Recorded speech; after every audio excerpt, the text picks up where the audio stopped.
সংবাদ সারাদিনে আপনাদের স্বাগত।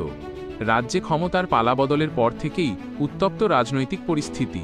অভিযোগ উঠছে, বিজেপি ক্ষমতায় আসার পর থেকেই রাজ্যের বিভিন্ন প্রান্তে তৃণমূল কংগ্রেসের নেতাকর্মীদের ওপর চড়াও হচ্ছে শাসক দলের কর্মীরা।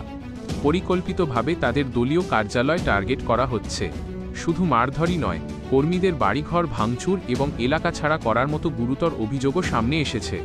ভাইরাল হওয়া ভিডিওগুলোতে দেখা যাচ্ছে প্রকাশ্য দিবালোকে লাঠিসোঁটা নিয়ে আক্রমণ চালানো হচ্ছে রাজনৈতিক কর্মীদের ওপর। তৃণমূলের বক্তব্য, তৃণমূল নেতৃত্বের দাবি, গণতন্ত্রকে হত্যা করে গায়ের জোরে বিরোধীদের দমানোর চেষ্টা করছে বিজেপি।